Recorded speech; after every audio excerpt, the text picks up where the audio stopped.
embora porque já tem pessoas aí perguntando muita coisa, viu? Vamos lá, solta aqui. Bom dia, Marília. Tem um sobrinho de 21 anos, ele está ficando careca. Tem histórico? O pai é, né? Tem como evitar ele ficar careca? Obrigada. Minha gente, esse negócio é genético às vezes, né, doutora? Essa questão de o pai já é careca, o filho vai ficando careca e assim vai. Não é genético isso? Conta pra gente. Bom, a alopecia androgenética, o próprio nome diz, ela é sim. Tem um componente genético, especialmente a alopecia androgenética masculina. E essas fotos aí do homem, eu trouxe aqui porque isso aqui é bem impactante e acontece após a puberdade. Por quê?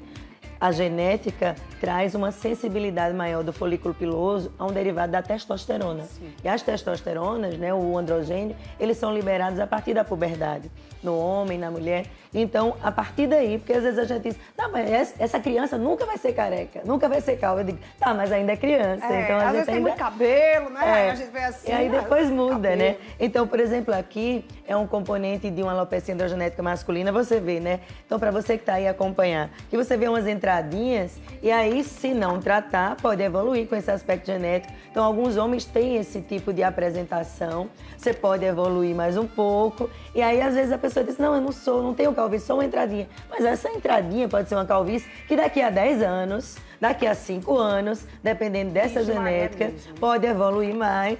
E assim, a gente vê esse padrão nessa classificação, chama de Hamilton, até mesmo aquele padrão bem completo, que é o padrão de classificação mais avançado, sempre no homem ficando essa faixinha aqui occipital, porque não tem receptor da testosterona, então não vai afinar. E é inclusive uma área doadora, né, para o transplante capilar, porque justamente por isso. Eu aproveito para deixar aqui para você, homem, que quer fazer um transplante capilar, pode fazer, dependendo da indicação, mas continue a tratar, porque a doença é genética, tem um caráter genético, então é para o resto da vida. E mesmo às vezes, depois do tratamento, né, pode vir a queda do cabelo, gente? Fala um pouquinho, Ney.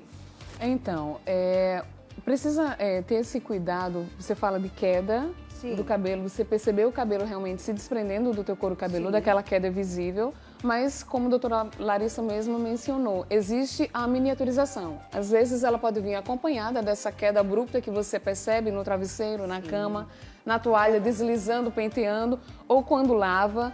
E aí eu queria só dar uma pausa aqui já para poder falar sobre essa questão da lavagem capilar.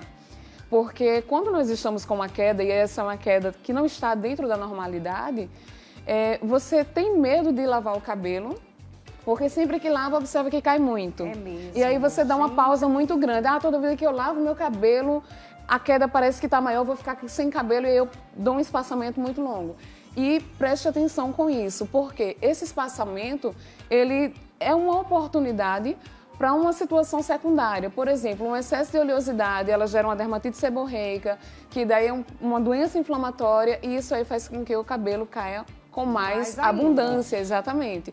Então, ter cuidado entre o espaçamento entre as lavagens. O meu cabelo está caindo muito, eu não vou mais lavar? Não, você vai continuar lavando, persistindo, tendo cuidado de entender qual é a necessidade do teu couro cabeludo, entender qual é o seu tipo de pele de couro cabeludo. Será que ele tem uma oleosidade um pouco mais excessiva? Então eu preciso tratar especificamente com a cosmética de tratamento, com um shampoo direcionado para a necessidade do teu couro cabeludo e das hastes capilares. Agora, se você observa que eu não estou vendo a queda abundante, não é uma queda que é expressiva, certamente você deve estar passando por um processo de afinamento e isso aí tem muito a ver com a questão dessa predisposição genética que nós temos, que daí você já vem com esses genes da doença e existem alguns gatilhos que podem acionar esses genes da doença. Exato. Ou seja, os fatores externos. Exatamente. A alimentação, a exposição excessiva ao tabaco, ao álcool, um estresse oxidativo, tudo isso influencia para a sua saúde capilar.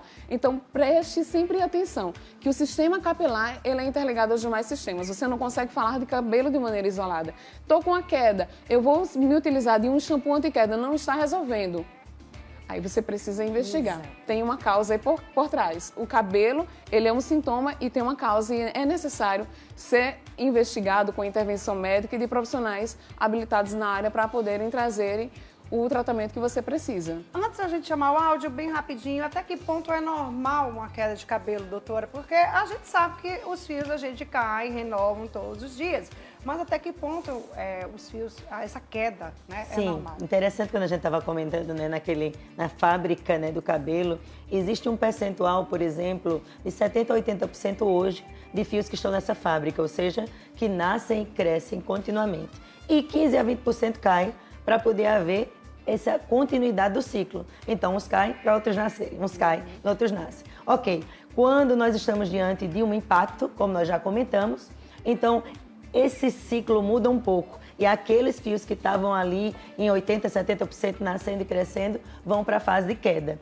E aí, isso traduz o quê? Que no nosso dia a dia sempre vai haver uma queda que chamamos fisiológica. Isso varia de acordo com a quantidade de fios que cada um vai ter. É um percentual, digamos que 100, 120, não vamos contar, mas o que é importante para a gente. Quando o paciente chega no consultório, meu cabelo está caindo, eu digo, ok. Está caindo a mais do que você está acostumado. Por exemplo, você tem o hábito de ver caindo um montante assim, quando você lava no banheiro, quando você penteia ou no chão você vê. E a partir de que momento você viu esse montante aumentar, essa quantidade aumentar? Então, se é expressivo, se ultrapassou do fisiológico, isso é relevante para nós.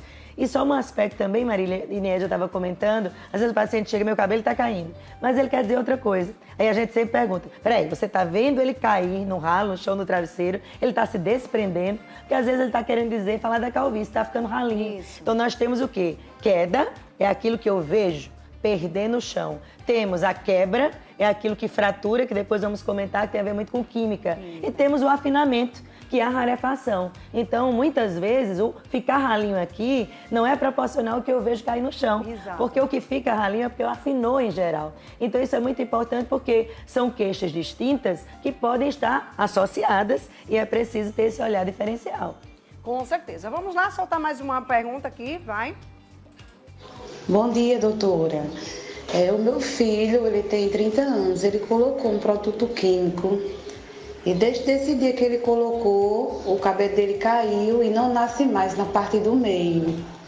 E a gente já colocou bastante produto, tomou até comprimido, mas o cabelo não volta a nascer. Eu quero até fazer a pergunta sobre essa parte de comprimidos polivitamínicos, né? Porque existe vários no mercado, né? Para que a gente tome, para melhorar cabelo, unha, enfim. Né? É eficaz também esses polivitamínicos? E ela está dizendo que caiu. Já começou a tomar comprimido e tudo, mas até agora nada. É bom ir ver a causa, né? O que é que está acontecendo. Excelente a pergunta. Fundamental, porque inclusive nós vimos muito, eu e Nédia vimos muito na Covid, pacientes desesperados com aquela queda assim intensa de mechas de cabelo pós-Covid. Ok, tinha aí um gatilho importante, mas que já chegava ingerindo, porque eu já tomei isso. Eu estou tomando esse. Então, gente, o excesso de vitaminas também pode levar à queda de cabelo. Bom, os suplementos ou nutracêuticos são necessários? São necessários, mas eles não são imprescindíveis. Eles não são, em geral, os protagonistas da história do nosso tratamento. Então, embora que, por exemplo, se você tem uma boa alimentação, às vezes nem precisa, mas o que é que nós fazemos em geral? Solicitamos os exames, se tem uma deficiência de ferro, de zinco, de vitamina, então nós suplementamos, eventualmente até com esses nutracêuticos, mas compreender que não é aleatório que eu vou pegar um e aí não melhorou, eu vou para o dermatologista. Às vezes ele até pode gerar mais queda. Então isso é fundamental e nesse caso em particular, então, primeiro a gente precisa considerar que houve uma agressão externa, né? Então, muito provavelmente uma queimadura, uma fratura desse fio. Então, se houve uma fratura, ficou uma parte dele, do fio, e eventualmente ele vai crescer. Agora, é interessante que às vezes algumas químicas podem gerar danos irreversíveis, você sabia? Com certeza. Então, assim, isso é muito... A gente lida com isso e é doloroso pra gente saber que foi algo que, por exemplo, eu decidi e que trouxe um dano que pro resto da vida eu vou ter que lidar com ele. Então não é algo fácil. Então eu não estou vendo o paciente, mais uma vez eu comento, mas assim, pela história, o que é que a gente leva a crer? Foi uma agressão, gerou muito provavelmente uma fratura desse fio, uma quebra, e se houve uma queimadura, pode até mesmo ter gerado uma alopecia que nós chamamos cicatricial, que é uma alopecia definitiva. Então é fundamental a avaliação, o exame desse paciente para que a gente defina um diagnóstico e até mesmo as perspectivas de tratamento. Muito bem. Olha só, gente, vamos fazer o seguinte, deixa eu chamar uma pergunta aqui no telão. Olha só. Bom dia, amando o programa de hoje, manhã da gente, com essas doutoras, que é um show, realmente, maravilhosas, né, minha gente? Mas olha, deixa eu falar da Uzunai. Uzunai, minha gente, você